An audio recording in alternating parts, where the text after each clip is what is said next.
in over a decade. Do we know what a Real Housewife of New Jersey with just Teresa without Melissa looks like?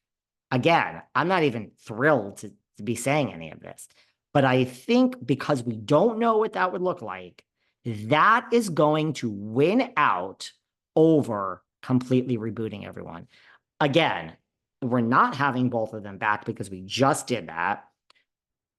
And I can't see a world where we have Melissa and not Teresa and call it RHONJ. I can't see it. I just can't. Maybe Melissa will get a spinoff. Her and Joe are in with the network. They might get a family spinoff. Honestly, it is possible. It's not bad news. It's nothing against Melissa. It's not fair. But I think for Real Housewives of New Jersey, you have to keep Teresa over Melissa. And I think seeing what she is like without her will weigh out over starting over with all new people, which has not worked great for New York.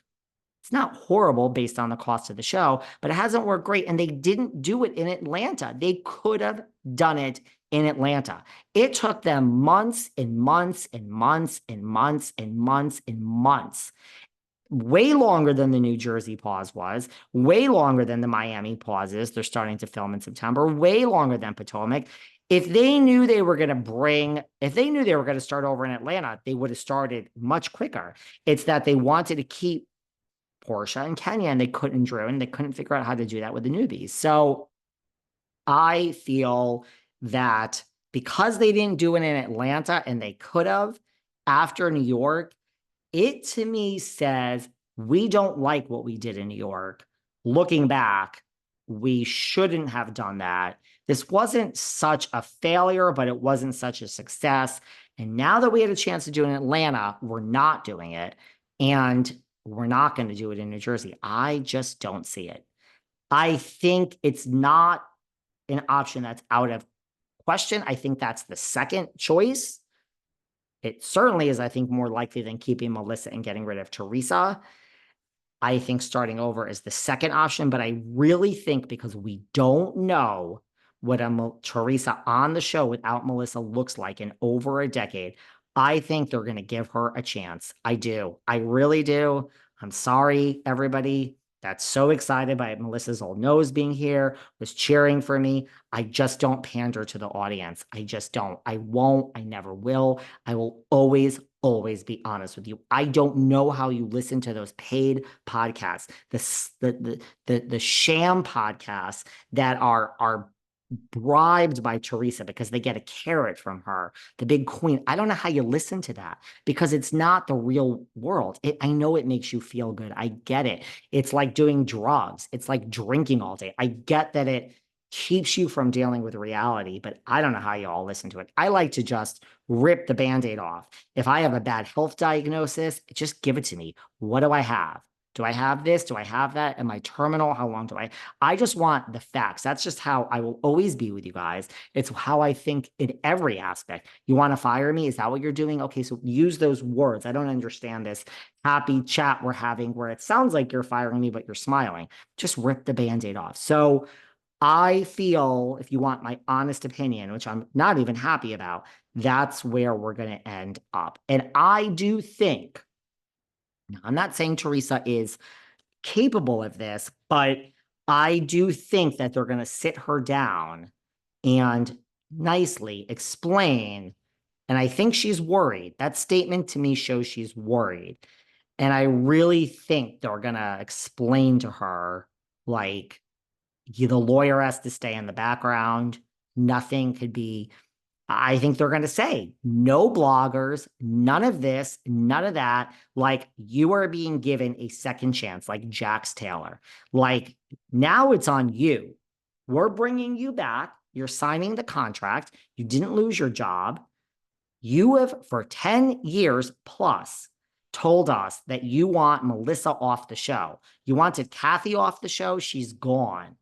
You wanted Margaret off the show. I think the second person she hates in the world from all the seasons is Margaret, right after Melissa.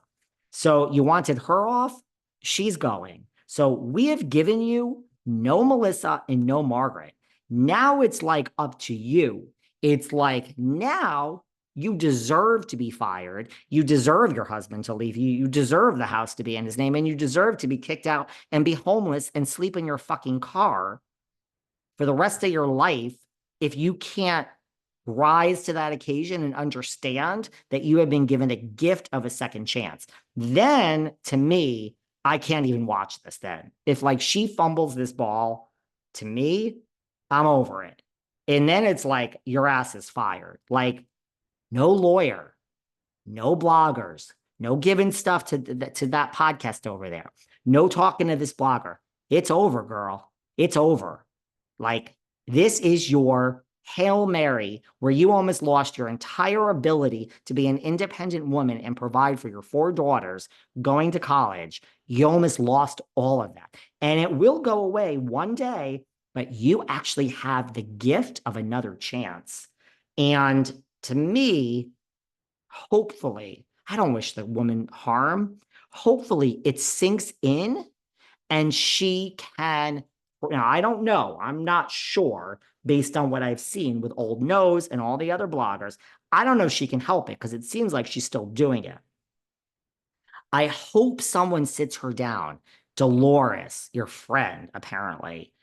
Louis, who, I mean, God knows about Louis. Somebody, Andy Cohen, somebody of some authority sits her down and says, you are so lucky. So take the arrogance and the ego out of it that you shouldn't have this job. And we are actually bringing you back. And like, this is your second chance. Unlike Jax, you didn't have to sit it out and come back. Like, this is your second chance. Don't fuck it up. If you fuck it up, you will be fired and there will be no remorse. There will be no third chance. It's on you. Get the fuck out. The door is locked. I like to just deal with reality and tough love. But that's what I think they're going to do. And I think they're going to explain this to her.